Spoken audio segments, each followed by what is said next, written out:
एखाद्या चित्रपटालाही लाजवेल अशी घटना कोल्हापूरच्या कसबा बावडा या ठिकाणी घडली आहे। कोल्हापुरातील कसबा बावडा परिसरात राहणाऱ्या पांडुरंग उल्पे यांना चक्क एका स्पीड ब्रेकरमुळेच पुनर्जन्म मिळाला आहे। नक्की काय घडलं आहे ते पाहूयात। त्या अगोदर वी न्यूज मराठी चॅनल पहिल्यांदाच पाहत असाल आणि चॅनलला अजूनही सबस्क्राइब केले नसेल तर नक्की सबस्क्राइब करा। पांडुरंग रामा उल्पे हे वयाच्या 10व्या वर्षापासूनच वारकरी संप्रदायात आहेत। शेतमजूर म्हणून काम करताना आयुष्याच्या 65टीतही ते हरिनामात तल्लीन होतात। पांडुरंग उल्पे हे नेहमीप्रमाणेच 16 डिसेंबर रोजी सायंकाळी हरिनामाचा जप करत होते।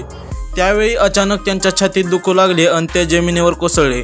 पत्नी बाळाबाई उल्पे त्या ठिकाणी धावत आल्या तेव्हा पांडुरंग उल्पे घामाघूम झालेल्या अवस्थेत दिसले।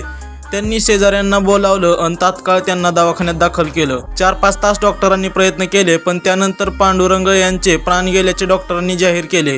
काही मिनिटातच ही बातमी कसबा बावड्यात पसरली। अंत्यविधीची तयारी ही सुरू झाली। जवळचे पाहुणे नातेवाईक गावकरी घरी जमण्यास सुरुवात झाली। पांडुरंग उल्पे यांचा मृतदेह घरी परत घेऊन जात असताना त्याचवेळी गतिरोधकावर रुग्णवाहिका जोरात आदळली। पांडुरंग यांच्या हालचाली सुरू झाल्याचं कुटुंबियांच्या निदर्शनात आलं। रुग्णवाहिका पुन्हा एकदा रुग्णालयाकडे वळवली। त्यांच्यावर पुन्हा उपचार सुरू झाले। पांडुरंग उल्पे यांच्यावर रुग्णालयात 15 दिवस उपचार केल्यानंतर नव्या वर्षातच ते घरी परतले। एखाद्या चित्रपटालाही लाजवेल अशी ही घटना कोल्हापूरमध्ये घडली असल्याची सर्वत्र चर्चा सुरू आहे।